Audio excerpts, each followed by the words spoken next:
Low wines, where they come from, what they are, and how we use them. We're going to clear a few things up for the newer distillers amongst us. Here we go. How's it going, chasers? I hope you're having a kick-ass week. I'm Jesse, and this is Still at the Channel, all about chasing the craft of home distillation and making it a legitimate hobby. Now, I do have to say, sorry guys, this week's been a little light on the content, but it's been for really good reasons. 2 days out of this week, I'm going to be on a road trip down to Wellington to hang out with a company called Froth Tech. More on that coming up soon. I'm sure you're going to enjoy that. But right now, what we're doing is we're talking about low wines. And this is kind of one of these topics that I guess it's deceptively simple and simply deceptive, but all in one, depending on the way you look at it. So it kind of turns into a topic that people gloss over, and it's easy for the new distiller to get left behind and not really understand what's going on. So, first of all, what the hell are they? Well, low wines are the result of a stripping run. So you have a wash or a beer, whatever you want to call it, that you have fermented. It's come out of the fermenter. You've run it through the still once, not with the intent of creating a finished product, but with the intent of reducing the volume so that you can then go on to create a finished product later on. Low wines will also often be added together. So for example, if I'm making a whiskey and I'm going to double distill it, like most whiskeys I do, I will create a mash that yields a wash or a beer that's roughly 3 times the volume of my still, and I will perform 3 stripping runs on the wash to turn it into low wines. And when I say I perform 3, I don't mean I distill it and then I put the same stuff back into the still and distill it again. I'm not talking about triple distillation. What I'm saying is I have 150 litres of wash over here and I have a 50 litre still over here. I take 50 litres of this, pop it into the still, distill it, collect low wines as a result of that run, and I keep that over here, and then I just do the same. Now I've got 100 litres, I take another 50, pop it into the still, distill it, more low wines goes into that pot over here or keg or whatever you're keeping it in until you've done it.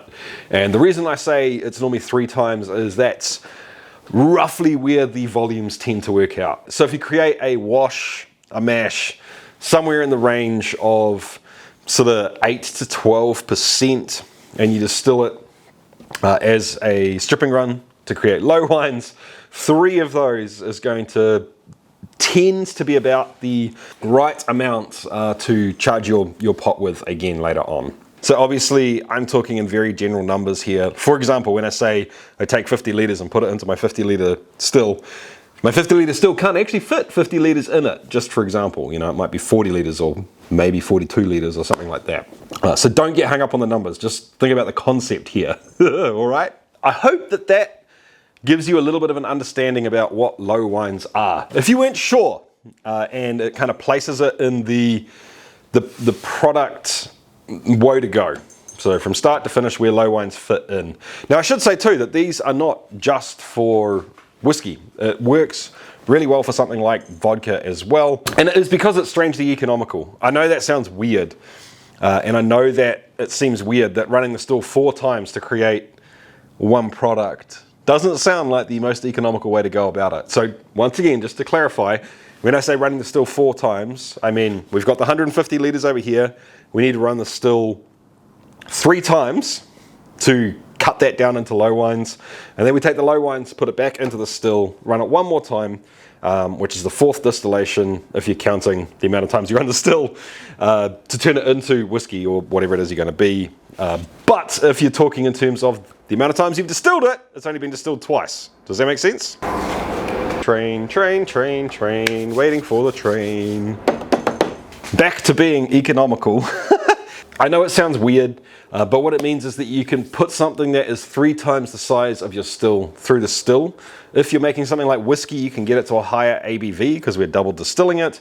If you're making vodka, you can more easily get to azeotrope if that's what you're trying to get to. But what it also means is that you can put 3 times the volume of your still through the still with 3 quick runs, stripping runs, hard and fast, We're running it just to cut volume down. We're not worried about, you know, really the way it tastes at that point in time. We're just trying to get it through, cut the volume down, and then one slow and steady run that is 3 times the volume of your still, okay? So you only need to make cuts once. No, I don't make cuts on my stripping runs at all. Nothing. Don't take heads, don't take nails. I would much rather take heads and tails out when I'm doing a specific, much more dialed in run. You don't have to blend things back together 3 times, you know, if we're collecting into jars and so on and so forth. It's just much less thought process than doing 3 individual runs. Another great advantage of doing a double distillation like this, collecting low wines, then doing a spirit run, is that it does pretty much triple the volume of your pot. So if you're running with a smaller pot, something like a 5-liter little mini pot, for example, one of the hardest things about running a small pot like that is getting meaningful cuts. And the reason for that is because it is just such a small instrument. The resolution that you're trying to cut to is so freaking tiny, and if you can change it from 2 liters up to 6 liters effectively for the product you're cutting, it just gives you a little bit more wiggle room. The last thing that I see people getting confused about when it comes to low wines is the way people talk about it. So I will often say that I distill down to 10% with my stripping runs, for example, while I'm collecting low wines. And when I say that, what I mean is I will collect down until the spirit coming out of the still. So if you had a parrot on the end of the still, or you popped a sample jar under the spout, that reaches 10%. Now, here's the trap. Quite often when people say, oh, I'll distill down to 40% or 35%, what they're talking about is the entire volume of low wines that they've collected. So imagine you've got your still running, you're doing a stripping run, you've got a big ass pot sitting underneath it, you just keep collecting on into that pot, and you wait until the, I guess the average ABV of the entire low wines has dropped down to 35% or 40% or whatever the number happens to be. So if you're listening to someone, or you're taking advice from someone, or you're trying to decide, you know, roughly where you want to hit, just be aware that different people will talk about it in different ways. So I need to say a huge, huge thank you to the Patreons, and then we can talk about flavor. Thank you so much, Patreons. You're the reason that I get to do this stuff, and you're the reason that I get to skyve off down to Wellington and talk to some cool-ass people. I'm pretty excited about this if you haven't worked it out. Anyway, thank you guys. I thoroughly, thoroughly appreciate it. And just to let you know, guys, this was one of the Patreons asked me to do this video, actually. So cheers, mate. I appreciate the topic being served up on a platter for me. All right, flavor and low wines, double distilling, so on and so forth.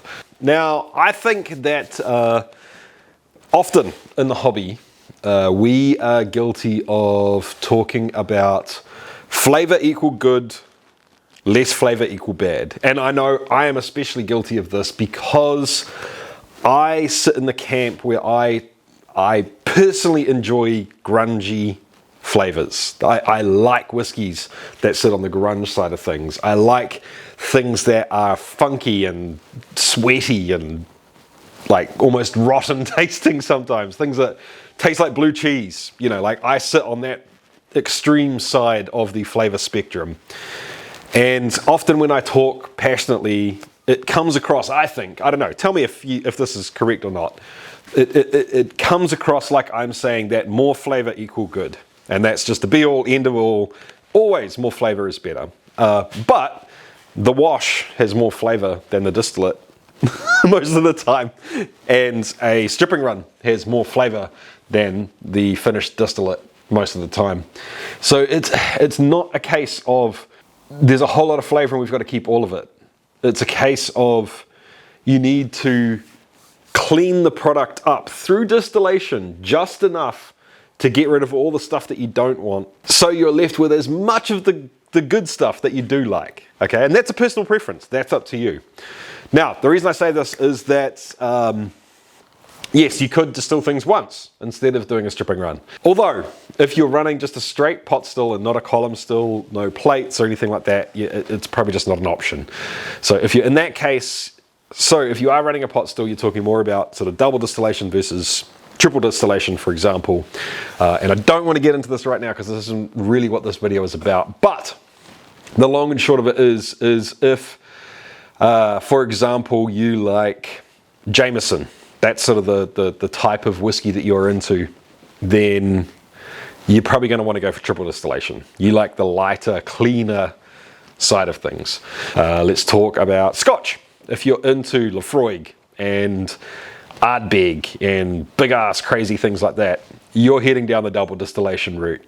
If you're into the more kind of smooth, mellow, blended Scotches, for example, you're looking at least triple distillation, maybe a column distillation. Okay, so I think enough said on that. The other thing that I will say though is that going deep down to lower ABVs in your stripping runs is going to give you more opportunity to retain flavors when you get to the spirit run. So if you, once again, the classic example of peat, right? So if you're running something peaty and you cut your stripping run off early, you've already cut a whole lot of smoke out that you could have let go through and then make a choice whether or not to keep it when you get to the spirit run.